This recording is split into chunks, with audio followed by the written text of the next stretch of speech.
Howdy, Ken Nelson here. Well, I'm just being a baking maven. I bought Montmorency cherries, tart cherries, yesterday when I was in Denver, and today I'm going to make a cherry pie. The first thing we need to do is to make a crust, and I'm going to use a pretty simple version for a crust. I'm going to use a couple of cups of flour because I'd like to have a double crust. I'm going to use about 5 ounces, which is a stick and a quarter of butter, a pinch of salt, a tablespoon of sugar, and some water with a little almond flavoring added to it to make my crust. So let's get this started.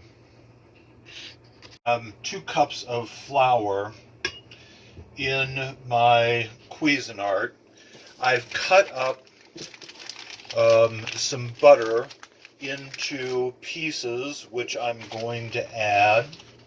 We're going to pulse this quickly. We don't want the butter to break into really fine pieces. We'd like to have some kind of chunks. The butter came right out of the refrigerator, so it's very cold. Here we go.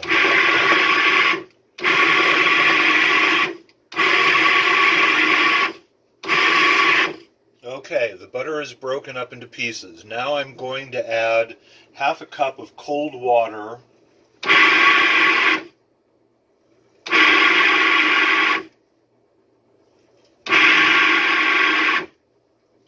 and pulse the flour so that it's incorporated well. This is not sticking together quite as well as I'd like, so I'm going to add another tablespoon or so of cold water to it.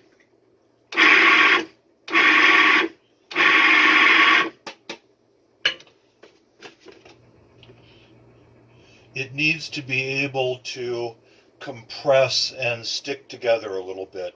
I think that's going to do the trick. So now I'm going to put this into a bowl so I can squeeze it all together and form it into a large ball. I want to get all of my butter and stuff out of here.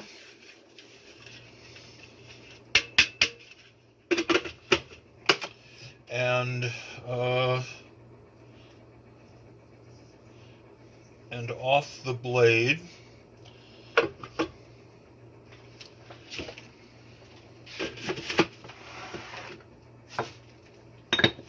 And now I'm going to squeeze the flour together until it's all kind of incorporated and will form into one mass. It's important not to get this too wet because then you'll just get a tough crust, and just getting the right amount sometimes is a little tricky. So it's better to start with a smaller amount of water and add until you get it to the texture that you'd like it to be.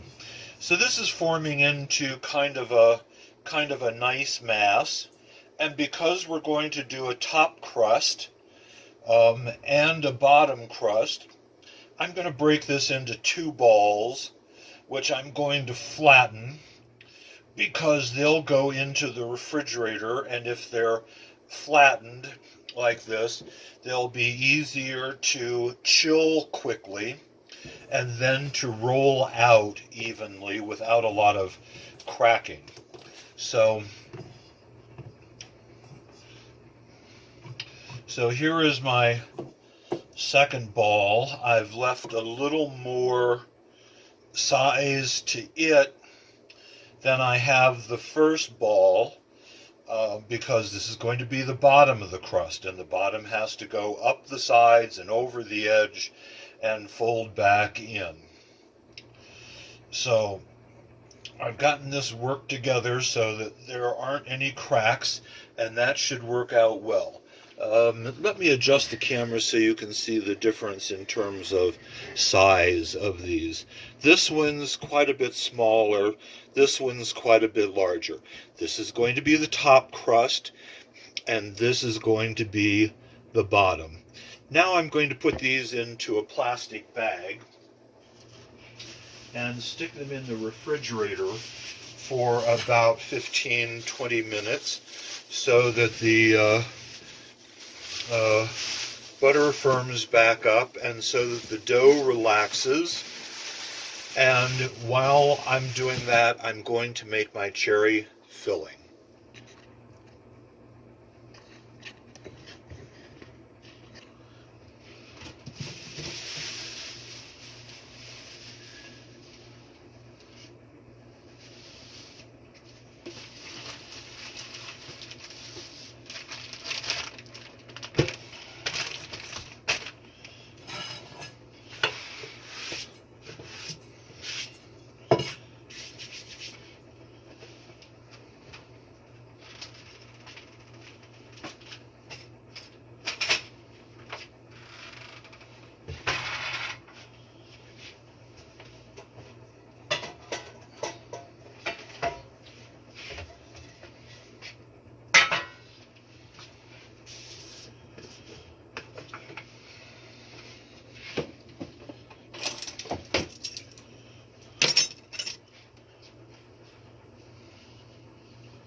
Okay, for the cherry filling, I've got approximately 3 cups of cherries that have been frozen. They were picked during the season this year, and they were frozen and put into a bag.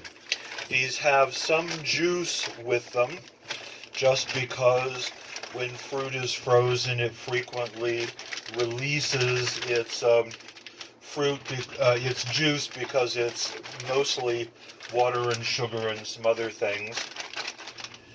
And to that, I'm going to add 1/2 to 3/4 of a cup of sugar just to sweeten these up and to give them a nice dessert flavor. On top of that, I'm going to add approximately 3 to 4 tablespoons of cornstarch as a thickener. Let's stir this all up and see how this looks. This is going to go into my pie crust, and as it bakes, it should thicken into a nice consistency here. Now, just to check for sweetness and see if we need a little more or not. That's wonderful. I like it to be a little bit tart, but not so tart that it has no sweetness to it.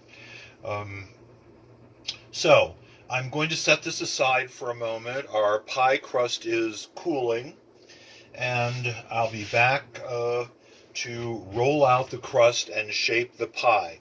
What we are going to need next, and you may want to prepare for this ahead, is 1 egg separated. Or if you have dried powdered egg whites, we'd like to have 1 egg white to brush around the inside of the pie crust. The reason for this is this will set up and keep the crust crisp and not soggy, because this is a lot of juice that's going in there, and the egg white will help to stop that from happening.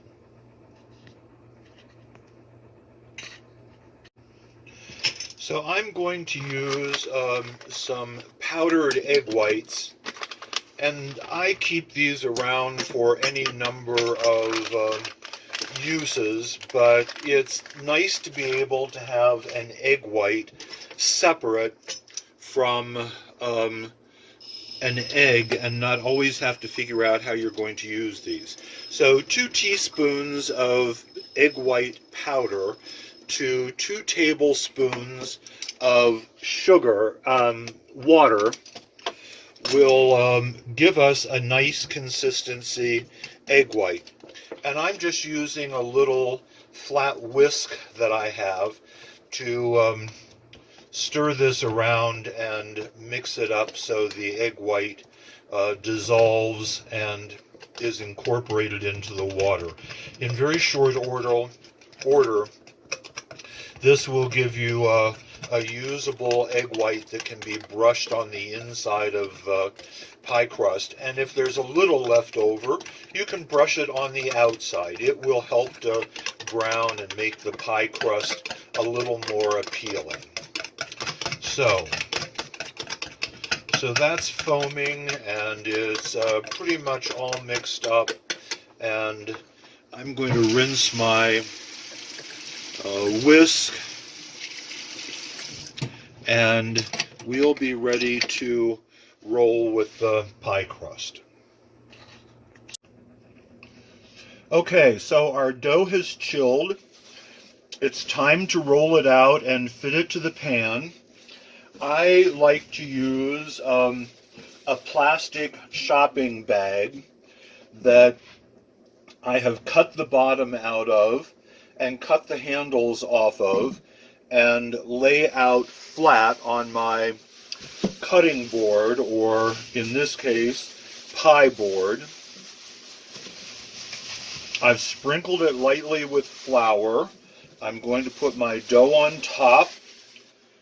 The other smaller piece I'm sticking back in the refrigerator until we're ready for it. I'm going to sprinkle a little flour on top so my rolling pin doesn't stick. And I've got a tapered wooden rolling pin that I'm going to start with, because this allows me to ease the edges out and keep them connected so they don't crack, so they don't have to be repaired. With it being tapered, I can roll the dough into a round shape to begin with before I use a flat rolling pin to roll it out. And this just makes my life a lot easier. Okay, I use a 10-inch pie pan for no reason other than that's what I have, and it makes a larger pie. It requires a little more filling. A lot of standard pie pans are 9 inches in diameter, and so if you have 9-inch diameter pie pans, you may want to use a little less filling than I have. So I'm going to sprinkle this just a little bit more. I want to see how much farther I have to go. I've got a little dough, but I need to move it out just a bit more to compensate for the sides and for making the crimped crust. Now I put over my other side of the plastic, and I use my parallel side rolling pin to roll this out and get it a nice uniform thickness. I'm going to measure with my pan It needs to get to be just a little bit wider.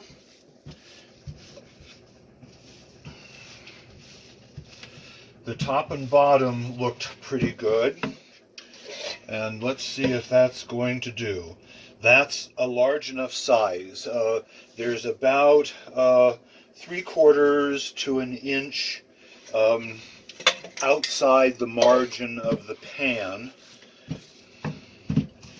And that will fold over nicely to become our crust. So, now I'm going to peel the top layer of plastic off. I'm going to put my pan on top where I want it to be centered. I'm going to put my hand underneath. I'm going to pick the plastic up and peel it off the crust. And I don't know what could be more simple. There's no tearing, there's no breaking, there's no anything. So, now I'm going to kind of get my crust fitted down into the pan. And I do something that I don't see a lot of pie makers doing. I don't want a lot of pieces of crust left over. So, I fold my crust over to the inside, the whole way around the pan, so that I don't have any leftovers. Any place where I have a little tear, I can put a small amount of water on some dough and pinch it in, but I was careful to make sure my crust pretty much fit the pan and was going to work. So this technique of folding it over gives you a little thicker a crust at the edge that makes it easy to crimp. And because we're adding a second crust for a top crust, because this is fruit pie that's fairly liquid, I'm not going to pinch the crust right now. I'm going to wait until I've got the top on.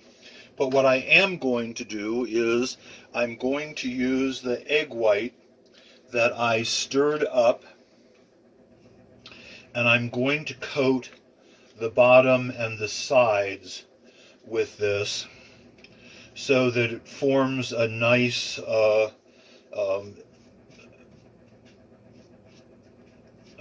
boundary or border to keep the pie juice, the cherry juice, from becoming doughy on the bottom. Okay, we have a little excess of that left over, which we're going to use for the top.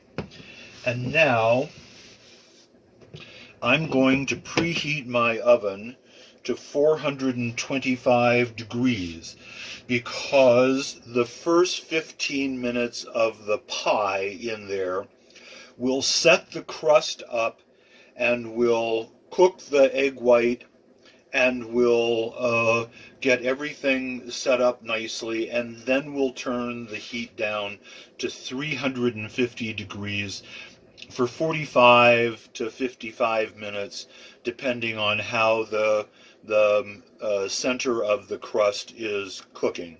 So bear with me one moment.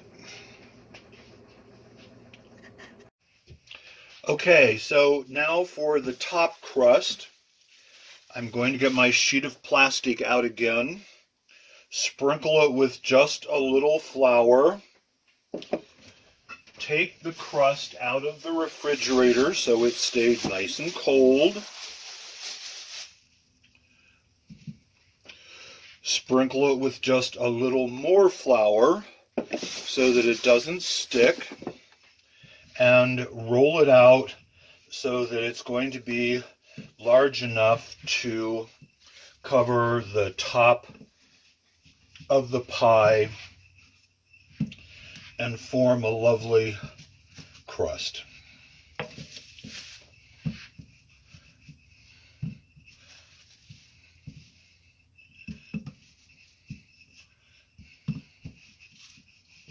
Again, I'm using my tapered pin to kind of roll it out so that it's nice and round. It's getting ever so slightly sticky. So I'm going to put a little bit more flour on it so it doesn't stick. Now that's getting to be fairly round.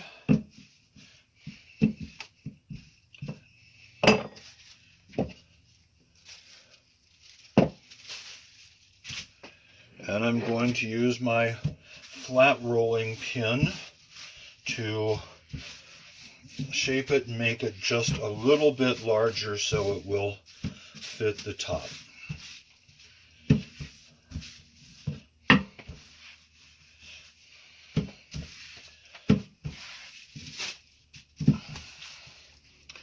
And I'm just going to eyeball this. It needs to be ever so slightly wider there.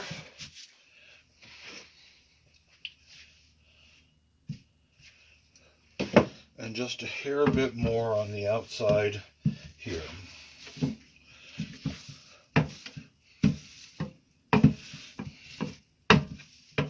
Again, I don't want a lot of excess hanging over, but sometimes you just don't get a whole lot of choice with this, and so you just end up having to trim a little bit. Okay, I think that's going to pretty much do it. So this is going to be a little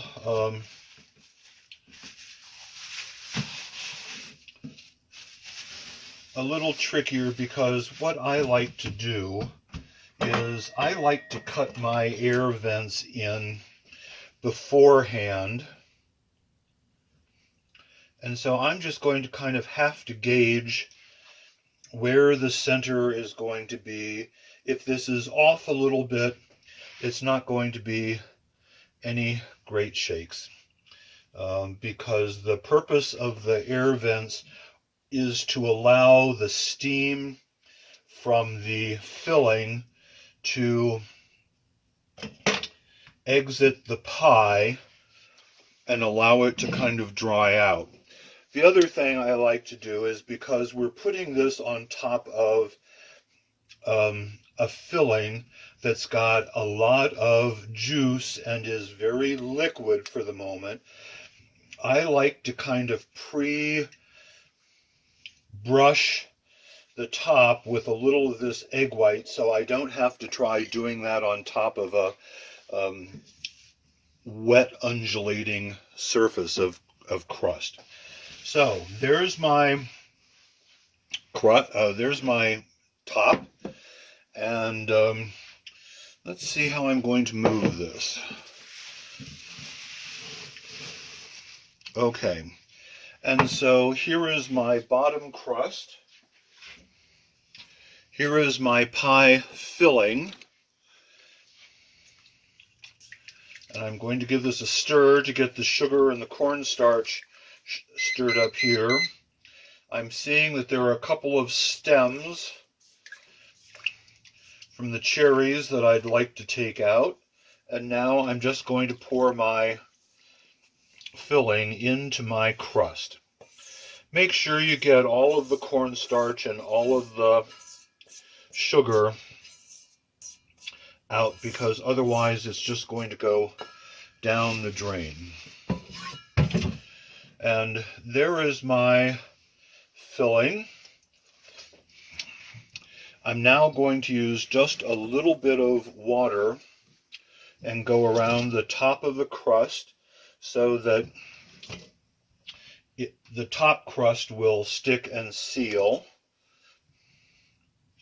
There we go. And now I'm going to fold my crust in basically half, lift it up, try to get this as close to the center as I can, and then open it up over my pie. Well, that was a pretty good fit. So rather than, once again, cutting much of the crust off because we have a pretty good fit, I'm just going to pinch these edges to what's already here and crimp them with my thumb and my forefinger so that the top is joining the bottom part of the crust, and it will kind of seal itself, so when the filling is baking, it will all stay within the crust instead of seeping out over the edges. So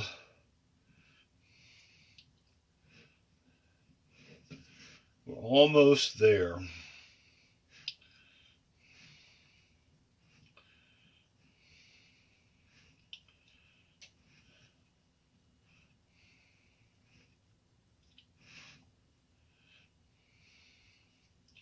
There are lots of ways you can finish the crust, but this is kind of my preferred method, just pinching and crimping.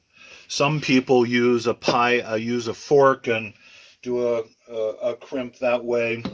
Other people do other things. I'm sure you can figure out what's most comfortable for you to do and what's easiest. I'm going to use the last of the egg white.